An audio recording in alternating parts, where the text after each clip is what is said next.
brings the lovely old Sea Fury. It's so good to see her. I was afraid we weren't going to see her today. In for a quarter clover, a sort of twisted loop that will bring him back onto the A axis. I have no idea. 1943, a naval version was called for, and it became the Sea Fury rather than just the Fury.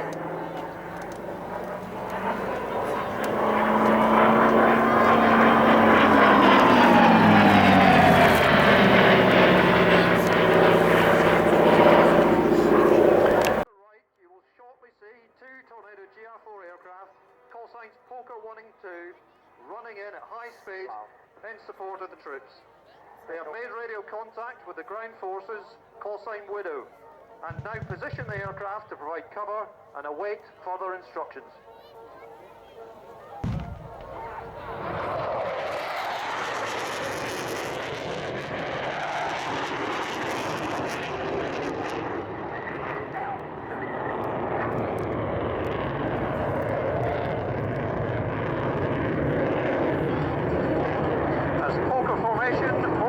The target area, a friendly forces armoured vehicle has taken a direct hit from a rocket-propelled grenade, and the crew of the vehicle immediately take cover.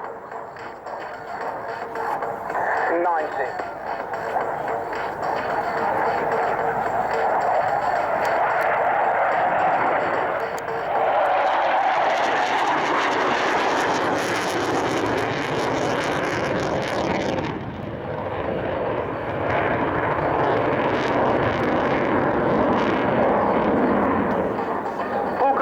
Then returns to the target area from the left to provide cover and get the sensors looking into the threat area. Take 2, P2, turning.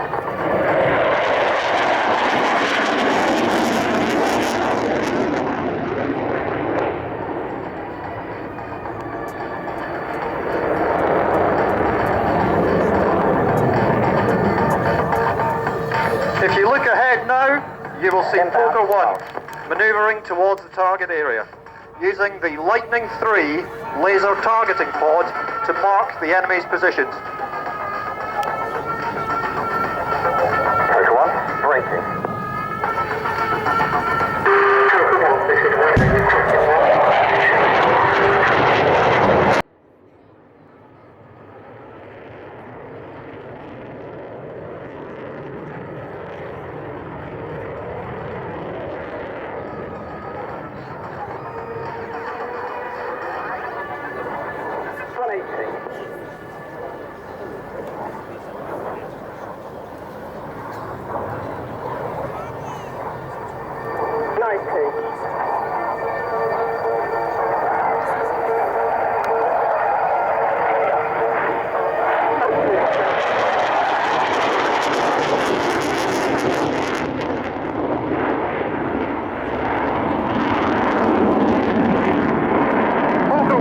Now flies towards the target area from the left for a show of force. A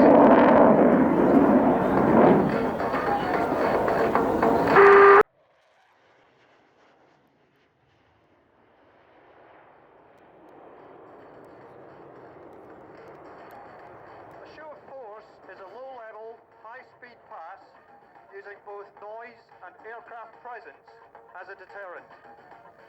This often proves very successful and also carries no risk of collateral damage.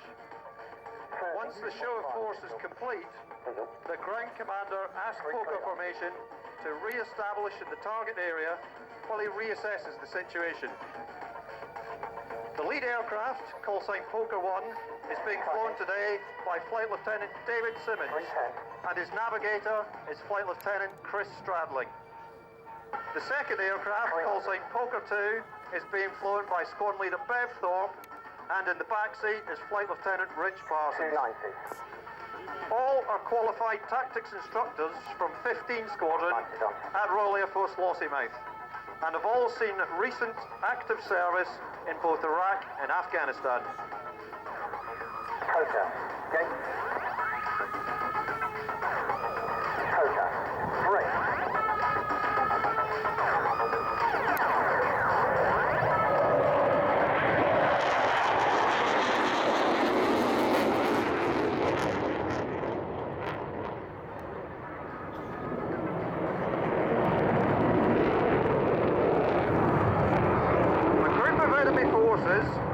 identified in and around the small compound.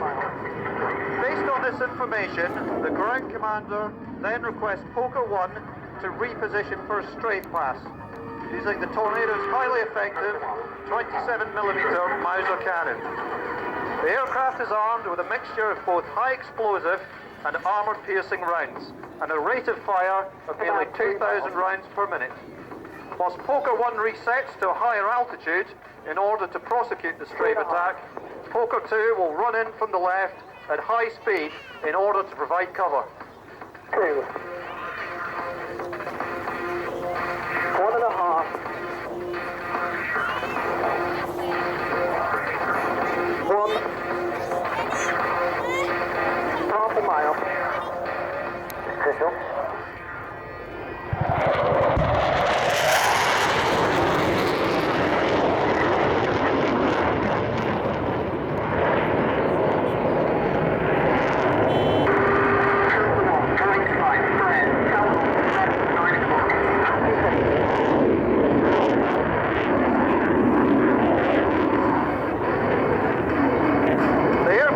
Just been targeted by an enemy surface-to-air missile system. The crew performed a high G, 3-dimensional break in order to defeat the missile. 90. 25 late. Copy.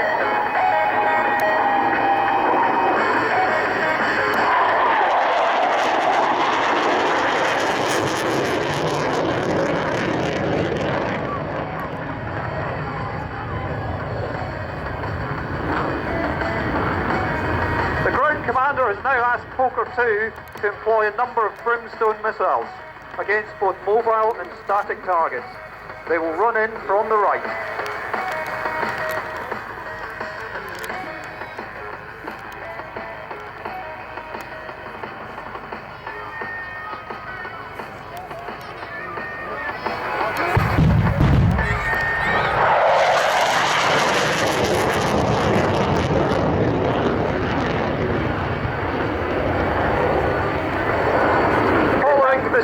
Of the brimstone attack, the hostile forces are now pinned down in a small building in the centre of the compound. Poker 1 is asked to target this building with a GPS-guided 500-pound heavyweight 4 bomb.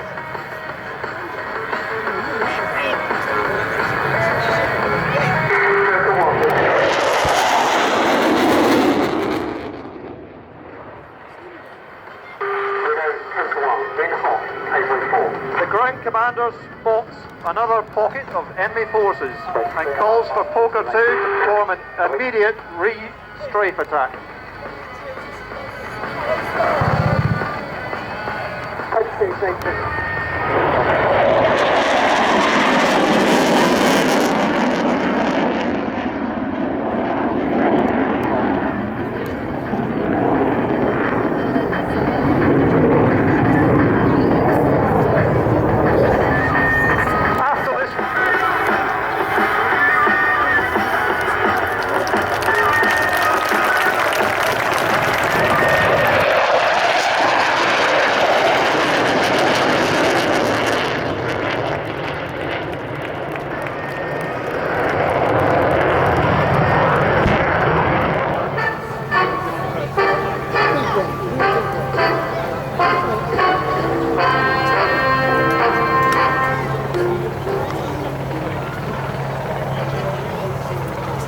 Sneaking up on us quietly, can be noisy when it wants to be. You can see the refueling pods under the wings there. It has 3 hoses, this aircraft, 1 under each wing and 1 at the back of the aircraft. And unfortunately, they're not allowed to demonstrate them to us today.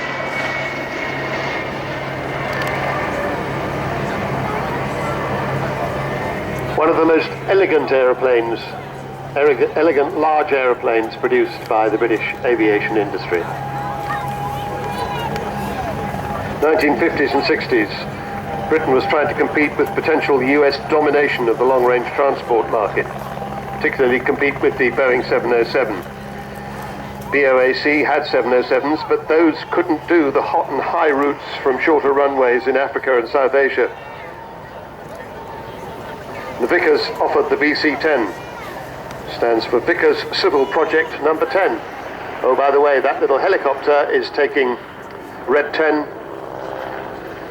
back to their next appointment.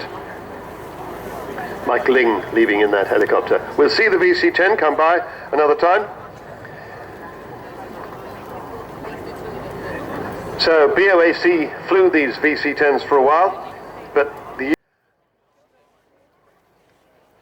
now I see that the VC10 is going downwind at the moment, and he's even getting his wheels down, but I don't think he's going to be landing here, sad to say. The runway isn't big enough, but he will do what they call a low overshoot. He'll come down to quite low level and then pour the coals on. Then you'll see that it does make quite a noise. 4 Rolls-Royce Conway 550 turbofans, 22,500 pounds of static thrust from each of them.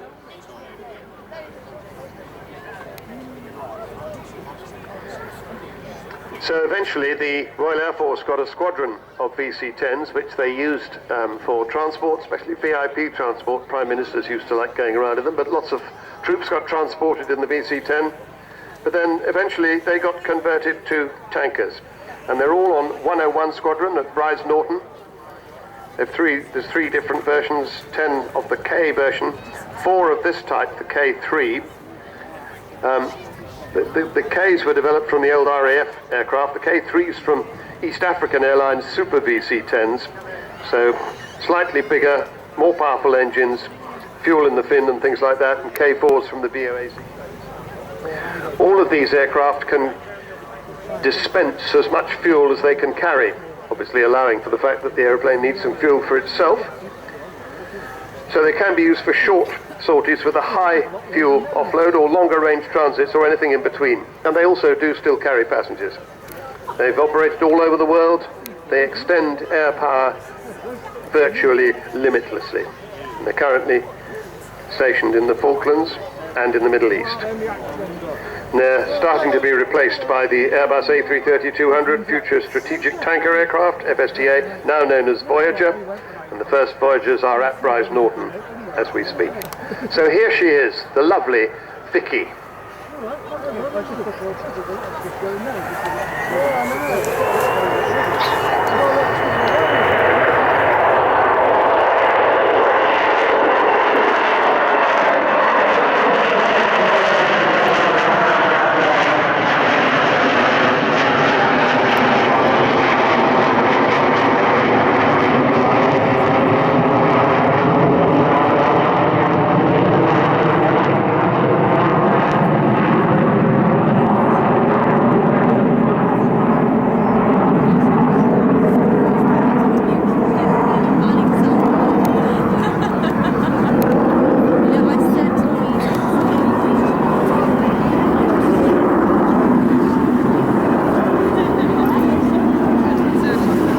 Vicky for us today has been Flight Lieutenant Phil Burlingham, his co-pilot Flight Lieutenant Joe Turner, navigator Squadron Leader Kat Thompson, engineer Sergeant Carl Bowler, and the Loadmaster, Air Loadmaster Gary Seawood. And very lovely to see the old girl. You don't often see her at air shows, so that's a special privilege.